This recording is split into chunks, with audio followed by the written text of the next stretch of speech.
Bonjour à tous. Dans cette vidéo, nous allons nous intéresser à des tests statistiques classiques. Donc, je vais vous en présenter trois, histoire d'illustrer un peu le cours qu'on a vu précédemment. Trois cas utiles qui vous serviront sûrement. Donc c'est parti, et puis en plus je ferai des exemples. Donc voilà, vous êtes pareil. Donc on va commencer par les tests de conformité d'ajustement. Donc c'est des tests, on va faire ce genre de test quand on a une seule hypothèse à tester et qu'on n'a pas réellement d'hypothèse alternative. Donc notre hypothèse H0, qu'on appelle l'hypothèse nulle, les données vont être distribuées selon une fonction de densité de probabilité F0 de x, et puis on va construire un test statistique et on s'attend à ce qu'il soit distribué selon une fonction de densité de probabilité G0 de t. Pour les dessins, naturellement, je reste à une dimension pour que vous compreniez comment ça va fonctionner. Et donc, on a cette hypothèse nulle, et donc l'hypothèse alternative, H1, c'est j'ai rejeté l'hypothèse H0. Donc, c'est H0 rejeté. On va définir à l'avance le seuil ou le risque, on a vu que c'était la même chose, de notre test, et on peut fabriquer deux types de tests. On va avoir un test qui va être dit unilatéral, on va définir une coupure, au-dessus de laquelle on va rejeter l'hypothèse H0, ou en dessous de laquelle on va rejeter l'hypothèse H0. Donc quand on met une coupure par le haut, on appelle ça un test unilatéral droit, et quand on met une coupure par le bas, on appelle ça un test unilatéral gauche. Donc là, voilà. On verra que, par exemple, pour notre exemple de vraisemblance plus tard, on fera un test unilatéral gauche systématiquement. Mais on peut définir les deux. Et puis, il y a un autre type de test. On peut faire des tests bilatéraux avec deux seuils. Donc là, c'est ce qui est représenté ici. Et on va supposer qu'on rejette l'hypothèse H0 si on est au-dessus de ce côté-là ou en dessous de ce côté-là, parce que ça devient trop peu probable. Voilà l'idée sous-jacente. Alors, une fois qu'on a positionné notre mesure, on va pouvoir estimer notre mesure et donc sa probabilité. Et ce que l'on fait pour ça, c'est qu'on va calculer l'intégrale à partir de cette mesure jusqu'à l'infini lorsqu'on fait un test unilatéral droit. Donc là, c'est le cas. On va donc définir ce qu'on appelle la p-value. C'est l'intégrale de ce que l'on a mesuré jusqu'à l'infini de notre fonction de densité de probabilité sur notre test statistique. Si on est un test unilatéral gauche, naturellement, on fait l'intégrale de moins l'infini jusqu'à notre mesure. Et si on a un test bilatéral, on va faire l'intégrale de moins l'infini jusqu'à notre mesure et on va symétriser en faisant l'intégrale de notre mesure symétrique jusqu'à l'infini pour avoir notre mesure de p-value.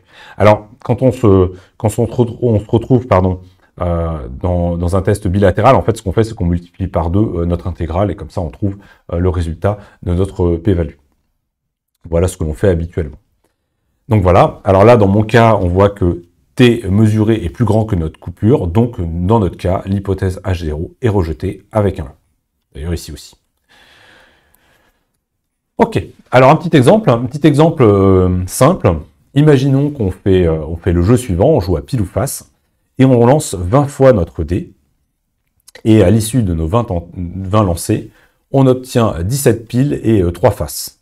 Donc effectivement, ça paraît peu probable, et donc nous, on aimerait savoir si notre pièce est lestée ou pas. Donc dans l'hypothèse H0, l'hypothèse nulle, on va considérer que notre pièce n'est pas lestée, et donc que chaque face avait une probabilité de 1,5. Donc ça, c'est l'hypothèse où on n'a rien fait de spécial. L'hypothèse H1, on va supposer que l'hypothèse H0 est rejetée, donc la pièce est lestée. Alors, on va se fixer un seuil, ici 5%. On verra que finalement, je ne resterai pas à 5%. Et on va calculer la probabilité d'avoir un désaccord plus grand ou égal que celui observé. On va donc mettre en place un test bilatéral parce qu'on pourra avoir un désaccord avec un nombre de piles supérieur, trop fort, ou un nombre de faces trop fort. Donc on va calculer les deux pour essayer d'estimer la probabilité que notre cas arrive. Donc ici, on a affaire à une loi binomiale, très simple, avec une probabilité de 1,5 sur 20 tirages. Donc ici, vous avez la distribution des probabilités en fonction du nombre de piles qu'on obtient. Donc on a le maximum, c'est NP égale 10, et puis ça descend de ce côté-là, et ça descend de ce côté-là, et c'est symétrique. Il n'y a pas de raison que ça ne le soit pas. Et on a donc cette probabilité qui suit en fait une loi gaussienne. Et ici, on a mis une coupure telle que en dessous, ça représente 2% des cas, et en dessous, au-dessus ici, ça représente 2% des cas. C'est pour ça que j'ai pas mis tout à fait 5, mais j'ai mis 4% finalement, parce que si j'augmente ici, bah, je vais rejeter encore plus loin. Donc le plus souvent, ce que l'on fait, c'est qu'on fixe le risque une fois qu'on a donné notre distribution attendue, et pas avant, tel que je l'avais fait ici, c'était un peu dommage. Donc là, voilà, ici ça représente 2% des cas, et ici 2%, donc avec mon test bilatéral, ça fait 4%. Et donc maintenant, on va regarder où est-ce qu'on est tombé. Bah, nous, on est tombé ici à 17 cas de pile, donc bah, on voit qu'on est normalement, on rejette notre hypothèse, puisqu'il y a moins de 4% de chances que ça arrive. Alors même, pour évaluer notre p-value, on va donc calculer l'intégrale avec toutes les possibilités au-dessus de 17, et on va symétriser, donc ce qui revient à calculer l'intégrale des probabilités avec tous les cas avec NP est inférieur à 3, inférieur ou égal à 3. Donc la p-value, elle est donnée par cette somme. Et ici, on a finalement une binomiale, hein, donc c'est relativement simple à calculer. Ici, on a une combinaison de petit n parmi grand N, fois la probabilité puissance n, 1 moins p puissance n moins petit n. Et en fait, 1 moins p, c'est 1,5, et p, c'est 1,5. Donc on peut tout mettre ensemble, et ça fait finalement un Cn grand N, fois 1 sur 2 puissance n. On a quelque chose de vraiment très simple. On peut d'ailleurs sortir notre 1 sur 2 puissance n de notre intégrale, là, enfin de notre calcul. Pardon, je n'ai même pas la peine de faire ça, c'est juste un coefficient multiplicatif. Et donc, c'est très simple à calculer. Et si vous le faites, vous allez trouver que la p-value, c'est 0,0026. Donc naturellement, on l'avait déjà dit, hein, notre hypothèse H0 est rejetée, encore avec un E. Et ici, on voit bien que la probabilité que ça arrive, finalement, elle était en dessous de 0,26%. Donc elle est très très faible. Et donc voilà, c'est peu probable que notre pièce ne soit pas lestée. Donc on rejette l'hypothèse, la pièce n'est pas lestée. Alors faites attention, hein, on rejette l'hypothèse, ça ne veut quand même pas dire qu'on garde quand même un risque. Le risque, il existe. Et donc, c'est pas complètement impossible que la pièce ne soit pas lestée. Mais c'est comme ça qu'on va pouvoir avancer sur nos hypothèses de façon statistique. J'en arrive à un deuxième type de test. On appelle ça les tests d'indépendance. Et donc, c'est le test de Pearson de Key2. Un test de Key2. Donc, on va fabriquer une variable aléatoire, un Key2, à partir des données. Alors là, l'exemple, souvent c'est ce qu'on a, hein. On veut comparer la distribution d'un échantillon à une distribution attendue. Donc vous avez ici une représentation, vous avez la distribution attendue qui est une gaussienne, hein, pour simplifier, enfin, en tout cas j'ai pris un exemple avec une gaussienne, et vous avez la distribution des tirages que j'ai avec n tirages, sachant que j'ai normalisé pour que la fonction densité de probabilité soit comparable avec mon histogramme.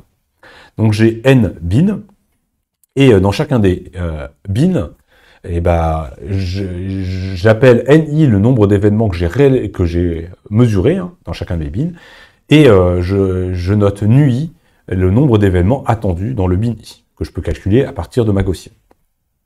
Et donc on peut construire comme ça un test statistique qui est un Key2, et on va faire la somme sur tous mes bins, de I égale 1 à grand N, de la différence entre le nombre que j'ai enregistré, moins le nombre que j'aurais dû voir, en tout cas dans mon hypothèse, le tout au carré, divisé par le nombre d'événements attendus.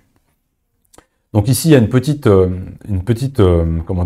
condition pour appliquer ce test, c'est que le nombre ici d'événements enregistrés doit être supérieur à 5, parce que là, en fait, derrière ça, je remplace ici la variance par la racine, enfin c'est la variance, oui c'est la variance, donc par le nombre d'événements lui-même attendus, et ça c'est valable dans une hypothèse gaussienne.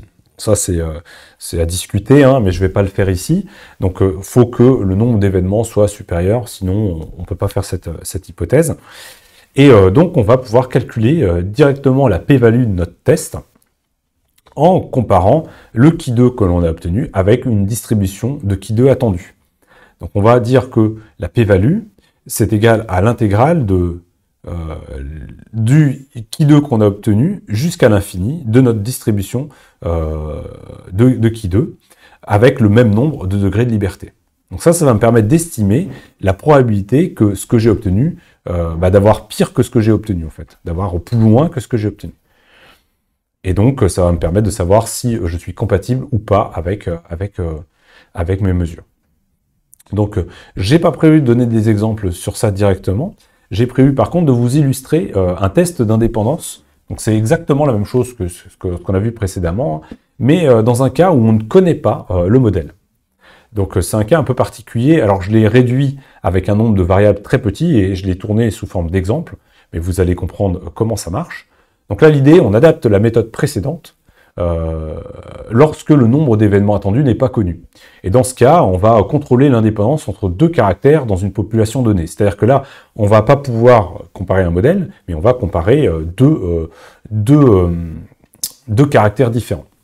Donc ici, l'exemple que j'ai pris, c'est imaginons qu'on traite des malades avec deux types de traitements, le traitement A et le traitement B, et on regarde si notre traitement A est meilleur que notre traitement B. C'est le but de notre analyse. Donc on va regarder les gens qui sont guéris en moins de 5 jours et les gens qui sont guéris en plus de 5 jours. On a donc 120 personnes qui ont reçu le traitement A et qui ont été guéries en moins de 5 jours, alors qu'on n'en a que 100 avec le traitement B. Et puis là, on a 80 personnes qui ont attendu plus de 5 jours pour être guéries avec le traitement A, et plus de 5 jours, on a 90 personnes qui ont attendu donc plus de 5 jours pour être guéries avec le traitement B. Et on va donc faire cette analyse. Mais là, vous voyez que on va pas pouvoir, on ne connaît pas la vérité. Donc ce qu'on va vérifier, déjà j'énonce ce qu'on va vérifier avant de voir comment on s'y prend. Ce qu'on veut vérifier, c'est que le traitement A a une influence significative par rapport au traitement B sur la guérison. Donc on va faire deux hypothèses. L'hypothèse H0, pas d'influence. Et l'hypothèse H1, H0 est rejeté. Donc, le traitement A une influence par rapport à B. Donc pour calculer notre Ki2, il faudrait qu'on puisse calculer ça. C'est-à-dire la somme de I égale 1 à N du nombre, chacun de mes bins, parce que ça représente un bin, chacun de mes mesures, moins ce qui était attendu au carré, divisé par le nombre attendu. Or ça, je ne connais pas nuit. Donc je vais devoir l'estimer directement sur les données. Alors pour cela, je vais donc remplacer dans cette formule le nombre attendu estimé, c'est pour ça qu'il y a un petit chapeau, et je vais le noter NI chapeau, et ça je vais l'estimer directement avec les données. Donc ça va avoir une conséquence, vous verrez après la conséquence que ça a sur le nombre de degrés de liberté, mais pour l'instant, essayons d'estimer le NI et le NI chapeau dans cette équation. Alors pour ce faire, je vais supposer qu'il n'y a pas de différence entre les deux traitements, donc je vais calculer ce taux directement à partir de mes données. Donc je vais faire la somme de tous ceux qui ont guéri en moins de 5 jours, la somme de tous ceux qui ont guéri en plus de 5 jours, et ça me permet de calculer le pourcentage de guérison en moins de 5 jours et en plus de 5 jours, quel que soit le traitement. Donc j'obtiens 56,4% et 43,6%, c'est-à-dire le complémentaire. À partir de ces 220 sur le total et 170 sur le total. Donc là, c'est si mes deux traitements n'ont pas d'effet. Et donc maintenant que je connais ce pourcentage, je peux calculer, en supposant ce pourcentage vrai, combien j'en attends, sachant que dans 200 ont reçu le traitement A et 190 ont reçu le traitement B. Donc je vais calculer comme ça que 56,4% de 200, ça représente 112,8, et puis je fais la même chose pour chacun de mes cas. Et je vais me servir de ces pourcentages comme de l'estimation finalement du taux de guérison s'il n'y a pas d'influence. Vous voyez, c'est quand même un peu particulier. Je fais l'hypothèse que c'est pas d'influence et je vais tester jusqu'au bout si ça n'a pas d'influence. Donc une fois que j'ai fait ça, je peux calculer mon Ki2 et il était déjà affiché. Vous allez trouver un Ki2 de 2,16. Bon, qu'est-ce qu'on fait avec ça? On va le comparer avec... on va calculer la p-value. Donc on va calculer l'intégrale de ce 2,16 jusqu'à l'infini sur la fonction de distribution attendue pour ma loi de Ki2. Mais c'est là où il y a un petit souci, c'est que comme j'ai calculé des choses à partir de mes données, j'ai perdu des degrés de liberté. Donc normalement, si j'avais 4 données et 4 modèles, j'aurais 4 degrés de liberté. Mais là, j'ai calculé un certain nombre de paramètres. En fait, il faut compter les relations qu'il y a entre les paramètres. Donc on verra ça un peu plus tard sur le décompte, mais en tout cas ça m'a baissé mon nombre de degrés de liberté. En fait j'en ai perdu 3 avec les calculs que j'ai faits. Donc je suis passé d'une loi de Ki2 à 4 dimensions à une loi de Ki2 à une dimension. Et donc je vais devoir intégrer sur une loi de Ki2 à une dimension. Et c'est pour ça que j'obtiens 0,155. donc 15,5%.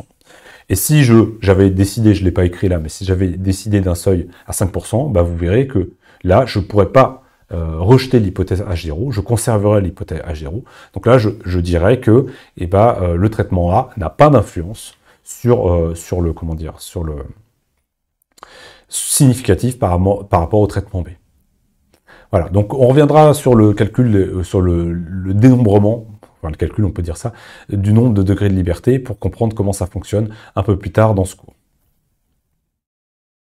Alors, dernier cas de figure, quand on veut faire un test de signification d'un signal. Donc l'idée c'est, imaginons qu'on a un capteur, donc je prends un exemple, vous regardez le ciel, vous avez un capteur qui regarde une région du ciel, et ce capteur en fait il va compter le nombre de photons qu'il reçoit. Et vous avez des événements qui arrivent du bruit de fond, donc on va les noter NUB, ça c'est le nombre d'événements que j'ai vu de bruit de fond, et vous avez éventuellement une contribution de signal que je vais noter NUS. Et la question qu'on se pose c'est est-ce que je vois du signal ou pas? Alors, sachant que mes événements vont arriver au fur et à mesure. Donc, j'ai un événement, puis un événement, puis un événement, puis un événement. Au bout d'un certain temps, donc j'ai observé un certain nombre d'événements, NUB plus NUS. Et donc, ça, vous pouvez voir, hein, ça suit une loi de Poisson qui va être donnée par la somme de NUS plus NUB, puisque j'ai quelque chose qui arrive au fur et à mesure. Alors, NUB et NUS, hein, ce sont des valeurs moyennes, hein, naturellement. C'est pour ça que c'est une loi de Poisson. Alors, on peut écrire cette loi de Poisson. Quelle est la probabilité que x soit égal à n? Ce qu'on va noter la probabilité de n, c'est NUB plus NUS puissance n sur factoriel n, exponentielle de moins NUS plus NUB. Donc là, imaginons que par Monte-Carlo, on a supposé que NUB est égal à 0,5, estimé par Monte-Carlo, et donc on mesure un nombre d'événements observés à 5. Et on se pose la question, est-ce qu'il y a du signal ou pas? Donc ce qu'on va faire, c'est qu'on va tester l'hypothèse que les événements viennent seulement du bruit de fond. Ça, ce sera notre hypothèse nulle. Donc ça veut dire qu'on va tester l'hypothèse NUS est égal à 0. Et si ça marche pas, on rejettera H0 et on conclura que il y a du signal en plus que notre bruit de fond, en plus de notre bruit de fond.